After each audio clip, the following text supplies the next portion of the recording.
मित्रों नमस्कार। मैं नाथ सुनांचली कथा कहानी और उपन्यास के इस नए अंक के साथ पुनः उपस्थित हूँ। मित्रों, इस समय मैं वाचन कर रहा हूँ रूसी लेखक मैक्सिम गोर्की के द्वारा लिखे गए उपन्यास माँ का। यह विश्व प्रसिद्ध उपन्यास है। मित्रों, अब तक मैं मैक्सिम गोर्की के लिखे उपन्यास माँ के 4 भागों का वाचन अपने वाचन के पिछले क्रम में कर चुका हूँ। आज लीजिए सुनिए मैक्सिम गोर्की के लिखे उपन्यास माँ के 5वें भाग का वाचन मेरे अर्थात नाथ सुनांचली के स्वर में। फिर पहले की तरह ही उनका जीवन बीतने लगा। दोनों चुप चुप रहते, एक दूसरे से दूर, फिर भी बहुत निकट। एक त्योहार के दिन पावेल घर से बाहर जाते समय माँ से बोला, शनिचर को कुछ लोग शहर से मेरे पास आएंगे। शहर से? माँ ने उसके शब्द दोहराए और सहसा वह रोने लगी। क्या बात है माँ? पावेल ने कुछ झल्ला कर पूछा। माँ ने अपने दामन से आंसू पोंछते हुए आह भर कर कहा, मालूम नहीं, ऐसे ही। डर लगता है? हाँ, माँ ने स्वीकार किया। वह माँ की तरफ झुक गया और बिल्कुल अपने बाप की तरह झुझलाकर बोला, यही डर तो हमारी तबाही का कारण है। हम पर हुक्म चलाने वाले भी हमारे इसी डर का फायदा उठाकर हमें और ज्यादा डराते हैं। बिगड़ो नहीं, माँ ने दुखी होकर रोते हुए कहा। मैं कैसे न डरूं? सारा जीवन डर में बीता है, वह मेरी आत्मा में समा गया है। माँ, मुझे अफसोस है, मगर मेरे लिए कोई दूसरा रास्ता नहीं है, पावेल ने धीरे से स्नेहपूर्वक कहा। और इतना कहकर वह चला गया। 3 दिन तक माँ भयभीत रही। जब भी उसे याद आता कि कुछ अपरिचित और भयानक लोग उसके घर आने वाले हैं, उसका दिल धड़कने लगता। इन्हीं लोगों ने तो उसके बेटे को वह रास्ता दिखाया था जिस पर वह चल रहा था। शनिचर की शाम को पावेल ने फैक्ट्री से वापस आकर हाथ मुंह धोया, कपड़े बदले और बाहर चला गया। अगर कोई आए तो कहना कि मैं अभी आता हूं, उसने माँ से नजर न मिलाते हुए कहा, और कृपा करके डर को अपने मन से निकाल दो। वह बेंच पर बैठ गई, जैसे किसी ने उसकी शक्ति छीन ली हो। पावेल ने उदास भाव से उसे देखा। तुम ऐसा क्यों नहीं करती कि कहीं चली जाओ? पावेल ने सुझाव रखा। पावेल की इस बात से माँ को दुख हुआ। उसने सिर हिलाते हुए कहा, नहीं। वह किस लिए? नवंबर का अंत था। दिन को सर्दी की अकड़ जाने वाली पृथ्वी पर अब सूखी बर्फ की पतली चादर बिछ गई थी और माँ को बेटे के पैरों तले बर्फ के चरमराने की आवाज सुनाई दे रही थी। बैरिन रात का अंधकार चोरों की तरह खिड़कियों के शीशों से चिपका हुआ था, मानो किसी की घात में हो। माँ दोनों हाथों से बेंच पकड़े वहीं बैठी रही। उसकी आंखें दरवाजे पर जमी हुई थीं। उसे लगा कि अंधेरे में सभी ओर से अजीब से कपड़े पहने हुए भयानक लोग चोरों की तरह घर की तरफ आ रहे हैं, झुके झुके और इधर उधर देखते हुए। अब कोई घर के गिर्द चक्कर लगा रहा है और अपनी उंगलियों से दीवार को टोहता हुआ चल रहा है। उसने किसी को गाने की धुन पर सीटी बजाते सुना। वह उदास और सुरीली आवाज अंधकार और निस्तब्धता में लहराती हुई आ रही थी, मानो कुछ ढूंढ रही हो। आवाज निरंतर निकट आती जा रही थी। सहसा खिड़की के बिल्कुल पास आकर आवाज रुक गई, मानो दीवार की लकड़ी में समाकर रह गई हो। बरामदे से किसी के पैरों के घिसटने की आवाज आई। माँ चौंक पड़ी और आशंका से उसकी भौहें ऊपर चढ़ गईं। वह उठी। दरवाजा खुला। बड़ी सी फर की टोपी में पहले एक सिर दिखाई दिया, फिर एक लंबा सा शरीर झुककर दरवाजे से अंदर आया और तन कर खड़ा हो गया।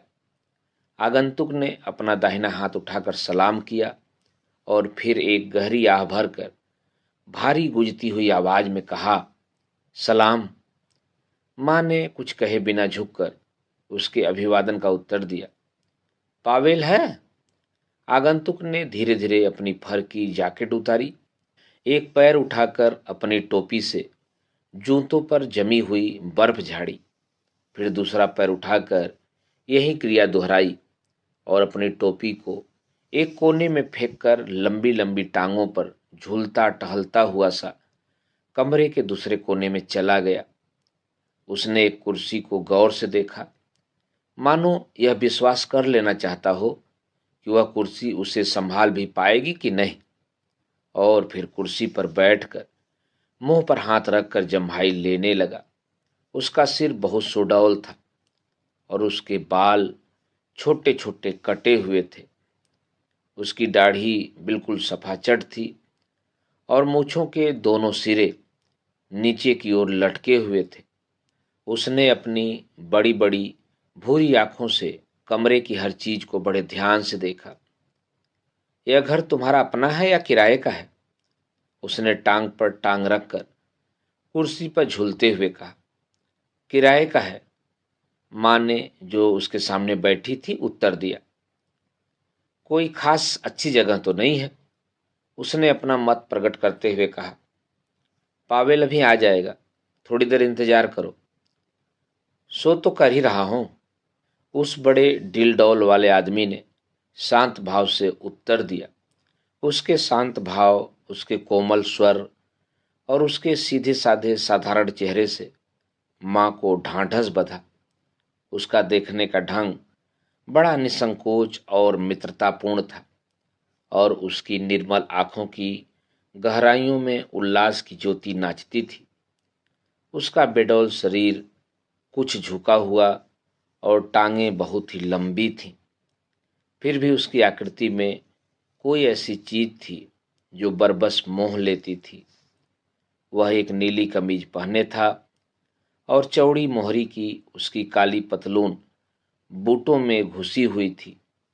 माँ उससे पूछना चाहती थी कि वह कौन था, कहाँ से आया था और क्या वह उसके बेटे को बहुत समय से जानता था, पर सहसा वह खुद ही आगे को झुका और पहले उसी ने बोलना शुरू किया। अम्मा, तुम्हारा यह माथा किसने फोड़ा था? उसने पूछा। उसके स्वर में नरमी और आंखों में मुस्कुराहट थी। फिर भी माँ को उसका यह पूछना बुरा लगा। माँ ने होठ सिकोड़े कुछ देर चुप रही और फिर भावहीन शिष्टता के साथ पूछा, भले आदमी, तुम्हें इससे क्या लेना देना है? बुरा न मानो। आगंतुक ने अपना पूरा शरीर उसकी तरफ झुकाते हुए कहा। मैंने तो इसलिए पूछा था कि जिस औरत ने मुझे माँ की तरह पाला था, उसके माथे पर भी ऐसे ही चोट का निशान था। वह जिस आदमी के साथ रहती थी, उसी ने उसको वह चोट लगाई थी। वह मोची था। उसने कल बुत से उसे मारा था। वह धोबिन थी और वह मोची। उसका फूटा नसीब। न जाने कहाँ वह मोची उसे मिल गया था। बला का शराबी था। यह उसके बाद की बात है, जब वह मुझे गोद ले चुकी थी। कितनी बुरी तरह मारता था वह उसे। डर के मारे तो मेरी तो आंखें बाहर निकल पड़ती थी। उसके इस निसंकोच सब कुछ बता देने पर माँ कुछ सिटपिटा गई। उसे डर लगने लगा कि पावेल उस पर नाराज होगा कि उसने इतनी सख्ती से जवाब क्यों दिया था। मैं नाराज नहीं हुई थी। उसने अपराधी की तरह मुस्कुरा कर कहा, तुमने एकदम से यह सवाल पूछ लिया था, इसीलिए। मेरी भी यह निशानी मेरे घर वाले की ही दी हुई है। भगवान उसकी आत्मा को शांति दे। क्या तुम तातर हो? उस व्यक्ति ने अपने पैरों को झटककर इतने जोर से खीसें निकाली कि उसके कान तक हिल गए। फिर उसने मुंह लटका कर कहा, नहीं, अभी तो नहीं हूं। मगर तुम्हारी बोली तो रूसियों जैसी नहीं लगती। माँ ने उसके इस मजाक पर धीरे से मुस्कुराकर अपनी बात को समझाते हुए कहा, नहीं, रूसी से अच्छी है, अतिथि ने पुलकित होकर कहा। मैं तो कानेव का रहने वाला उक्रेनी हूँ। यहाँ बहुत दिन से हो? शहर में कोई साल भर रहा, मगर इधर 1 महीने से फैक्ट्री में आ गया हूँ। यहाँ कुछ बहुत अच्छे लोग हैं, तुम्हारा बेटा और कुछ दूसरे लोग भी, इसलिए मेरा ख्याल है कि मैं तो यहीं रहूँगा। उसने अपनी मूछों के बाल खींचते हुए कहा। माँ को वह बहुत अच्छा लगा और उसके बेटे के बारे में उसने प्रशंसा के जो शब्द कहे थे, उनके लिए वह अपनी कृतज्ञता प्रकट करना चाहती थी। एक गिलास चाय पियोगे? माँ ने पूछा। अकेले? उसने कंधे बिचकाकर उत्तर दिया। औरों को भी आ जाने दो, तब हम सबकी खातिर एक साथ करना। उसकी इस बात ने माँ को फिर अपने भय की याद दिला दी। काश बाकी लोग भी इसके जैसे ही हों, उसने सोचा। एक बार फिर उसने बरामदे में किसी के कदमों की आहट सुनी। दरवाजा खुला और माँ फिर उठकर खड़ी हो गई, लेकिन उसे यह देखकर आश्चर्य हुआ कि एक नौजवान लड़की ने रसोई में प्रवेश किया। उसका कद कुछ छोटा और चेहरा किसानों जैसा सीधा साधा था।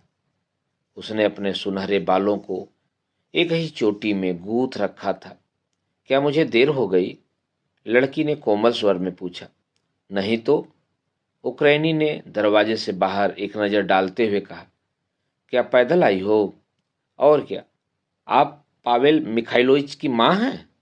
सलाम, मेरा नाम नताशा है। पूरा नाम क्या है? माँ ने पूछा।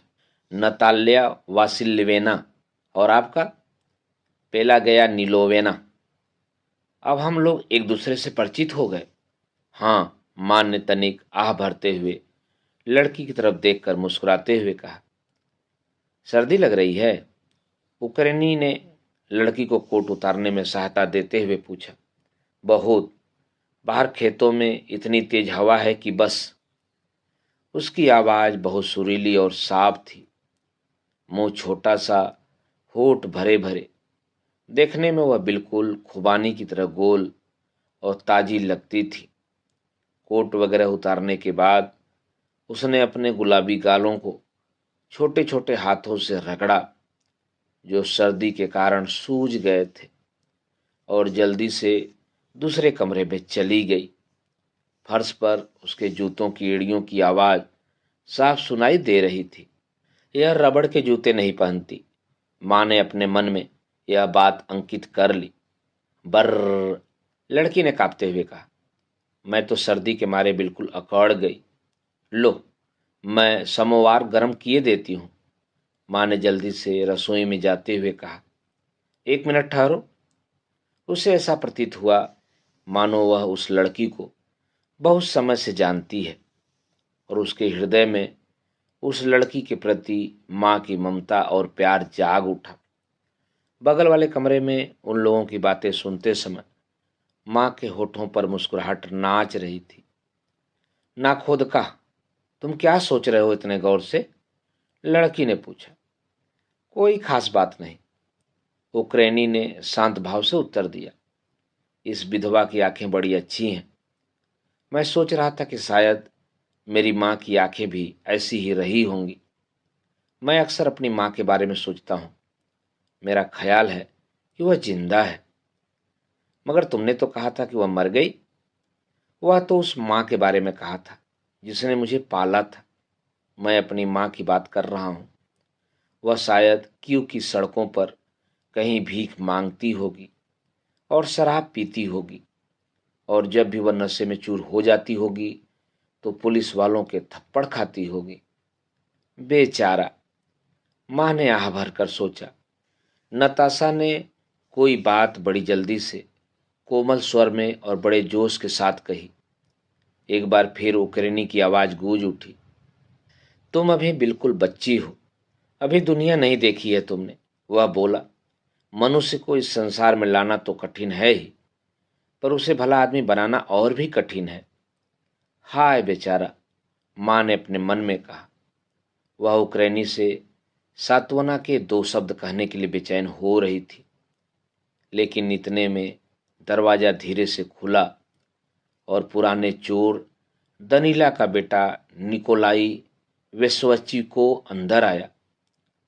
निकोलाई मिलनसार न होने की वजह से सारी बस्ती में बदनाम था।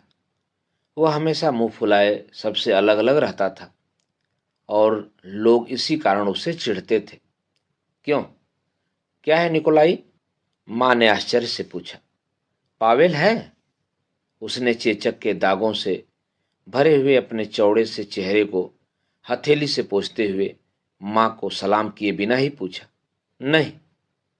उसने कमरे के अंदर एक नजर डाली और फिर अंदर चला गया। सलाम कामरेड, उसने कहा। यह?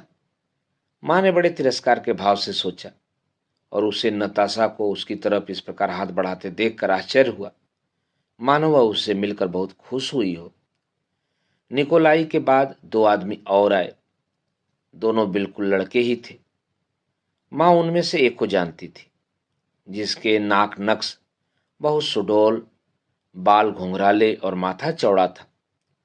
वह फैक्ट्री के पुराने मजदूर सिजो का भतीजा फ्योदोर था। दूसरा लड़का बहुत शर्मीला था और उसके सीधे सीधे बाल बिल्कुल चिपके रहते थे। माँ उसे नहीं जानती थी, पर वह कोई खतरनाक आदमी नहीं मालूम होता था। आखिरकार पावेल अंदर आया। उसके साथ फैक्ट्री के दो नौजवान मजदूर थे, जिन्हें माँ जानती थी। समोवार गर्म कर रही हो? पावेल ने बड़े प्यार से कहा।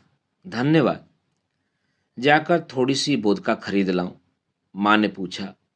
उसकी समझ में नहीं आ रहा था कि ऐसी चीज के लिए जिसे वह स्वयं भी ठीक से नहीं जानती थी, वह कृतज्ञता कैसे प्रकट करे।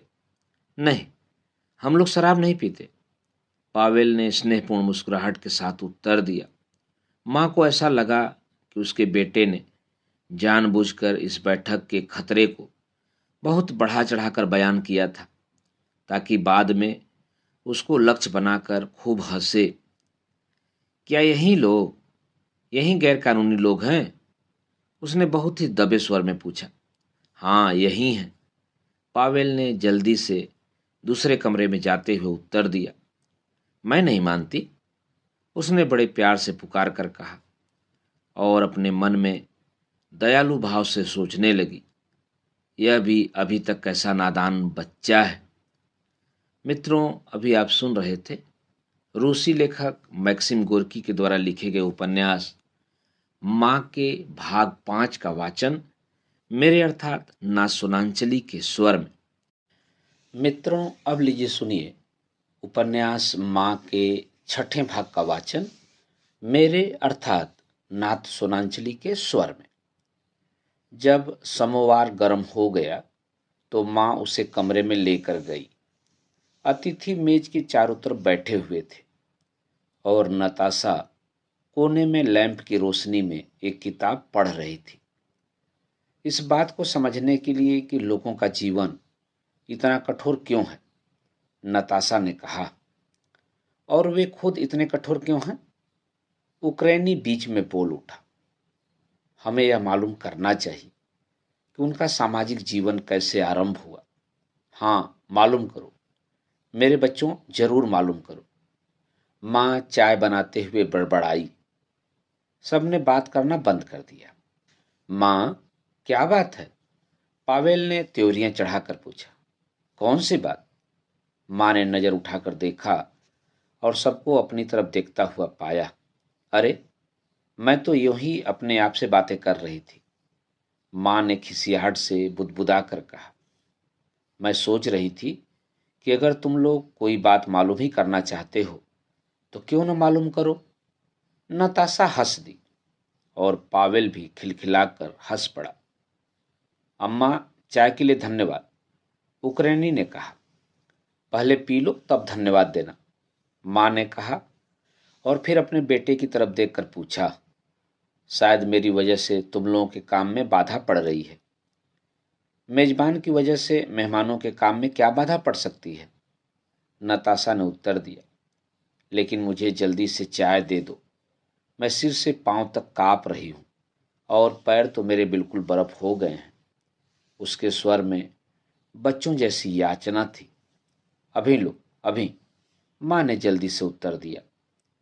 चाय पीकर नताशा ने जोर से एक आह भरी, अपनी चोटी कंधे पर से उछाल दी और पीली जिल्द वाली सचित्र पुस्तक में से कुछ पढ़ने लगी।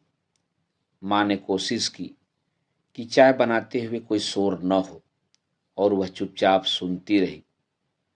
उस लड़की की गुजती हुई आवाज सोमवार की विचारमग्न सी गुनगुनाहट में घुल-मिल सी गई थी। कहानियों का एक क्रम चल रहा था। सब कहानियां ऐसे जंगली लोगों के बारे में थीं जो किसी जमाने में गुफाओं में रहते थे और पत्थर से शिकार करते थे। बिल्कुल परियों की कहानियों जैसी थीं ये कहानियां। माँ कनखियों से अपने बेटे को देखती रही।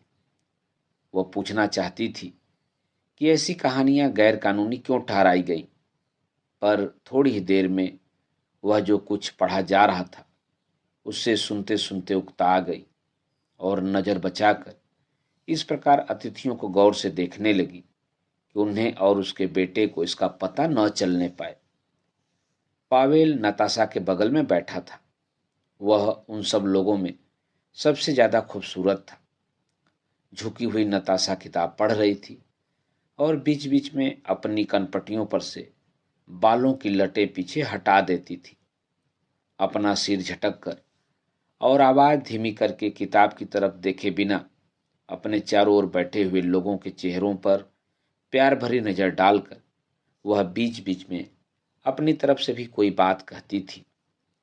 उक्रेनी मेज के एक सिरे पर फैलकर बैठा अपनी मूछें नोच रहा था और आंखें भेगी करके नाक के नीचे उन मूछों के सिरे देखने का प्रयत्न कर रहा था। वेसोविच को अपनी कुर्सी पर डंडे की तरह सीधा तनकर बैठा हुआ था। वह अपनी दोनों हथेलियों से कसकर अपने घुटने दबाए हुए था और उसका पतले होठों वाला चेचकरू चेहरा, जिस पर भौवें थी ही नहीं, बिल्कुल भावहीन था, जैसे वह नकाब पहने हो। चमकदार समोवार में उसके चेहरे का जो प्रतिबिंब पड़ रहा था उसी पर उसकी पतली पतली आंखें अपलक जमी हुई थी और ऐसा मालूम होता था कि शायद वह सांस भी नहीं ले रहा है। नताशा जो कुछ पढ़ रही थी उसे सुनते हुए नाटा फ्योदर बगैर आवाज किए अपने होठ हिला रहा था, मानो पुस्तक के शब्द को मन ही मन दोहरा रहा हो। और उसका दोस्त घुटनों पर कोहनियां रखे और दोनों हथेलियों पर अपने गाल टिकाए हुए कमर दोहरी किए बैठा था। उसके होठों पर एक विचारशील मुस्कुराहट खेल रही थी। पावल के साथ जो लड़का आया था उसके लाल घुंघराले बाल थे और उल्लासपूर्ण कंजी आंखें थीं। वह एक पल बैठ ही नहीं पाता था, मानो कुछ कहना चाहता हो। दूसरा लड़का, जिसके बाल सुनहरे रंग के और बहुत छोटे कटे हुए थे, लगातार अपने सिर पर हाथ फेर रहा था और फर्श को घूर रहा था। माँ को उसका चेहरा भी ठीक से दिखाई नहीं दे रहा था। कमरे में एक विचित्र सा सुखद वातावरण था। यह वातावरण कुछ अपरिचित सा था। नताशा किताब पढ़ रही थी और माँ को स्वयं अपनी जवानी के वे कोलाहलमय जमघट और उन लड़कों की भद्दी बातें और क्रूर मजाक याद आ रहे थे जिनके मुंह से हमेशा बोधका के भभके आते रहते थे। इन बातों को याद करके उसका हृदय आत्मक्षोभ से द्रवित हो उठा। उसे याद आया कि उसके पति के साथ उसकी मंगनी किस प्रकार हुई थी। इसी प्रकार के एक जमघट में उसने उसे एक अंधेरी ड्योढ़ी में दबोच लिया था और भारी तुनकती आवाज में पूछा था, मुझसे ब्याह करोगी? उसे बहुत दर्द और दुख भी हो रहा था, मगर वह बहुत बेरहमी से उसकी छातियां मसल रहा था और उसके मुंह पर अपनी तप्त और आर्द्र सांसों की वर्षा करता जा रहा था। उसके चंगुल से निकलने का प्रयत्न करते हुए उसने खींचातानी भी की थी। सीधी खड़ी रहो, उसने भेड़िए की तरह दांत निकाल कर कहा था। मुझे जवाब दो, सुना कि नहीं? लज्जा और अपमान के कारण मां का दम फूल रहा था। वह कोई उत्तर न दे सकी थी। इतने में किसी ने दरवाजा खोल दिया और उसने धीरे धीरे उसे छोड़ दिया था। मैं इतवार को तुम्हारे यहाँ सगाई करने के लिए किसी को भेजूंगा, उसने कहा था, और उसने भेजा भी। माँ ने आंखें बंद करके एक गहरी आह भरी। मैं जानना चाहता हूं कि लोगों को कैसे रहना चाहिए, न कि वे किस तरह रहते थे। वेसोसिचको का खींच भरा स्वर सुनाई दिया। ठीक है, लाल बालों वाले लड़के ने खड़े होकर कहा। मैं सहमत नहीं हूं, फ्योदोर ने चिल्लाकर कहा। उनकी बहस में शब्द आग की लपटों की तरह लपक रहे थे। माँ की समझ में नहीं आ रहा था कि वे किस बात पर इतना चिल्ला रहे हैं। सबके चेहरे उत्तेजना में तमतमाए हुए थे, पर न तो कोई क्रोध में आपे से बाहर हुआ और न किसी ने उस भद्दी भाषा का ही प्रयोग किया जिससे वह भली भांति परिचित थी। लड़की के सामने शर्माते होंगे, उसने अपने मन में फैसला किया। नताशा हर नौजवान को बड़े ध्यान से देख रही थी, मानो वे बिल्कुल बच्चे हों, और माँ को उसके चेहरे पर गंभीरता का भाव बहुत अच्छा लगा। जरा देर चुप रहिए कामरेड, उसने सहसा कहा, और वे सब चुप होकर उसकी तरफ देखने लगे। आप में से जो लोग कहते हैं कि हमें हर बात जाननी चाहिए, वे ठीक हैं। हमें अपने अंदर ज्ञान की ज्योति जगानी चाहिए, ताकि वे लोग जो अंधेरे में भटक रहे हैं वे हमें देख सकें। हमारे पास हर चीज का सच्चा और ईमानदार जवाब होना चाहिए। हमें पूरी सच्चाई और पूरे झूठ की जानकारी होनी चाहिए। उक्रेनी सुन रहा था और उसके शब्दों की ताल पर अपना सिर हिला रहा था। बेसोवस्को और वह लाल बालों वाला और फैक्ट्री का एक लड़का जो पावेल के साथ आया था, एक तरफ दल बांधे खड़े थे। न जाने क्यों माँ को वे अच्छे नहीं लगे। जब नताशा बोल चुकी तब पावेल खड़ा हुआ। क्या हम सिर्फ यह सोचते हैं कि हमारा पेट भरा रहे? बिल्कुल नहीं, उसने तीनों की तरफ देखकर शांत स्वर में कहा। हमें उन लोगों को जो हमारी गर्दन पर सवार हैं और हमारी आंखों पर पट्टियां बांधे हुए हैं, यह जता देना चाहिए कि हम सब कुछ देखते हैं। हम न तो बेवकूफ़ हैं और न जानवर कि पेट भरने के अलावा और किसी बात की हमें चिंता ही न हो।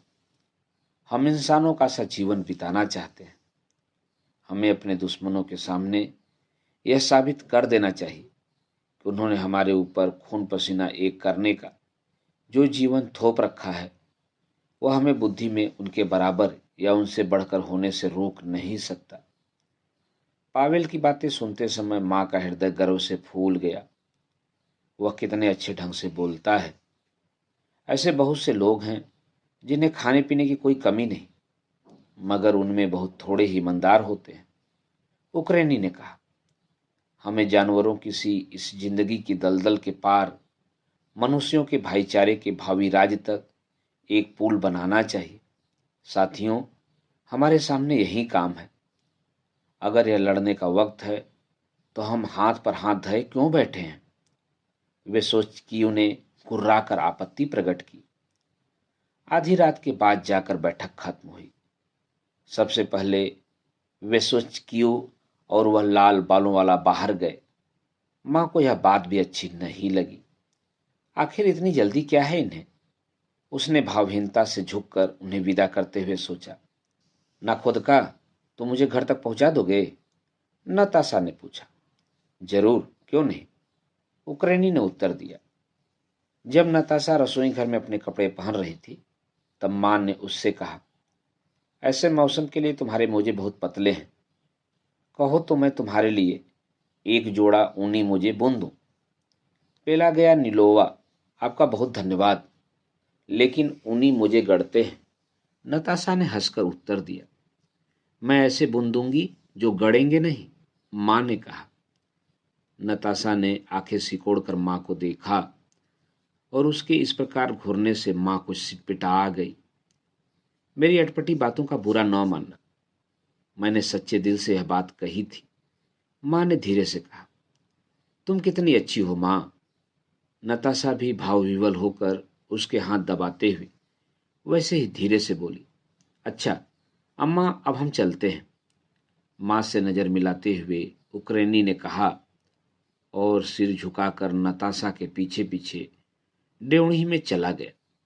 माँ ने अपने बेटे की तरफ देखा। वह दरवाजे पर खड़ा मुस्कुरा रहा था। किस बात पर मुस्कुरा रहे हो? माँ ने सिर पिटाकर पूछा। कोई खास बात नहीं, बस यूं ही। जी खुश है। मैं बूढ़ी और नासमझ जरूर हूं, लेकिन मैं भले बुरे को पहचानती हूं। माँ ने किंचित खिन्न होकर कहा। बड़ी खुशी है मुझे इस बात की, पावेल बोला, लेकिन अब तुम जाकर सो जाओ। अभी जाती हूं। वह चाय के बर्तन वगैरह समेटने के बहाने वही मेज के आसपास बनी रही। वह बहुत खुश थी, सचमुच इतनी खुश थी कि उसे पसीना छूट रहा था। उसे इस बात की खुशी थी कि हर चीज इतनी सुखद रही और ऐसे शांतिपूर्वक निबट गई। पावेल, तुमने लोगों को यहां बुलाकर अच्छा ही किया, माँ ने कहा। उक्रेनी बहुत भला है और वह लड़की, वह तो बहुत ही समझदार है। कौन है वह? अध्यापिका है। पावेल ने कमरे में टहलते हुए संक्षेप में उत्तर दिया। बहुत गरीब होगी, ढंग के कपड़े भी नहीं है उसके पास। सर्दी लगते कितनी देर लगती है। उसके माँ बाप कहाँ हैं? मास्को में, पावेल ने उत्तर दिया और फिर अपनी माँ के सामने रुककर बहुत स्नेह और गंभीरता से बोला। उसका बाप बहुत अमीर है। वह लोहे का व्यापार करता है और काफी जायदाद है उसके पास। उसने अपनी बेटी को इसलिए घर से निकाल दिया कि उसने जीवन का यह रास्ता अपनाया। वह बहुत आराम में पली। जो भी वह चाहती थी वह उसे मिलता था, लेकिन अब वह रात को कई कोस अकेली चली जाती है। यह जानकर माँ को आघात पहुंचा। वह कमरे के बीच में खड़ी अपनी भौहें फड़फड़ाती रही और अपने बेटे की ओर देखती रही। फिर उसने चुपके से पूछा, क्या वह शहर गई है? हाँ। हाय सच? उसे डर नहीं लगता? बिल्कुल डर नहीं लगता, पावेल ने हंसकर कहा। लेकिन वह गई क्यों? वह रात यहीं रह सकती थी, मेरे पास सो जाती। यह मुमकिन नहीं था। कोई सुबह उसे यहां देख लेता और हम यह नहीं चाहते। माँ विचारों में डूबी हुई खिड़की के बाहर घूरती रही। पावेल, मेरी समझ में नहीं आता कि इसमें ऐसी खतरनाक और गैर कानूनी क्या बात है। उसने धीमे से पूछा। तुम कोई गलत काम तो नहीं कर रहे हो ना? माँ को इसी बात की चिंता थी और वह आश्वस्त हो जाना चाहती थी। नहीं, हम कोई गलत काम नहीं करते, पावेल ने बड़े शांत भाव से अपनी माँ की आंखों में आंखें डालकर दृढ़तापूर्वक उत्तर दिया। फिर भी हम सब लोग किसी न किसी दिन जेल में ठूस दिए जाएंगे, तुम्हें यह मालूम होना चाहिए। माँ के हाथ कांपने लगे। भगवान की इच्छा हुई तो शायद तुम किसी तरह बच भी जाओ, क्यों, है ना? माँ ने दबी जबान से पूछा। नहीं, बेटे ने प्यार से उत्तर दिया। मैं तुम्हें धोखे में नहीं रखना चाहता, इससे बचा नहीं जा सकता। वह मुस्कुरा दिया। अब जाकर सो जाओ, तुम थक गई हो। मैं जाता हूं बिस्तर पर। जब माँ अकेली रह गई तब वह खिड़की के पास गई और वहां खड़ी बाहर देखती रही। बाहर सर्दी और अंधेरा था। तेज हवा के झोंके छोटे छोटे ऊँघते से मकानों की छतों पर से बर्फ उड़ाकर दीवारों से टकराते, फिर तेजी से जमीन की तरफ झपटते हुए साए साए की आवाज पैदा करते और सड़क पर बर्फ के छोटे छोटे बादलों का पीछा करते। हे ईसा मसीह, हम पर दया करो, माँ ने बहुत धीमे स्वर में कहा। उसका हृदय भर आया था और उस विपत्ति का पूर्वाभास जिसका उल्लेख उसके बेटे ने इतने शांत भाव और दृढ़ विश्वास के साथ किया था, उसके सीने में उसी प्रकार फड़फड़ा रहा था जैसे रात्रि के अंधकार में कोई पतंगा। उसे अपनी आंखों के सामने बर्फ से ढका हुआ एक मैदान दिखाई दे रहा था, जिसमें हवा मानो फटे हुए सफेद कपड़े पहने महीन स्वर में चीखती हुई भाग रही थी और भागते भागते बार बार गिर पड़ती थी। मैदान के बीच में एक लड़की की छोटी सी काली आकृति लड़खड़ाती हुई जा रही थी। हवा उसके पैरों को अपने भंवर में लपेट लेती, उसका साया उड़ाती और तीर की तरह चुभती हुई बर्फ उसके चेहरे पर झोंक देती। वह बड़ी कठिनाई से आगे बढ़ रही थी। उसके छोटे छोटे पांव बर्फ के ढेरों में धंसे जा रहे थे। बड़ी ठंड थी और डर लगता था। उस लड़की का शरीर आगे की तरफ इस तरह झुका हुआ था जैसे शरद ऋतु की तेज हवा के वेग से घास की कोई अकेली पत्ती झुक जाए। उसके दाहिनी तरफ दलदल से जंगल की एक दीवार उभर आई थी जिसमें पतले पतले बर्च वृक्ष और पल्लवहीन स्पेन के पेड़ विपदा के मारे हुओं की तरह कानाफूसी कर रहे थे। बहुत दूर आगे शहर की बत्तियां जगमगा रही थी। हे जग के रखवाले, दया करो, माँ ने काँप कर धीरे से कहा। मित्रों, अभी आप सुन रहे थे रूसी लेखक मैक्सिम गोर्की के द्वारा लिखे गए उपन्यास माँ के भाग 6 का वाचन मेरे अर्थात नाथ सोनांचली के स्वर में। मित्रों, इस बेहतरीन उपन्यास के आगे के भागों का वाचन आप मेरे वाचन के अगले क्रम में सुन सकते हैं, तो अगला भाग सुनना न भूलिएगा। जुड़े रहिए कथा कहानी और उपन्यास के साथ। धन्यवाद। नमस्कार।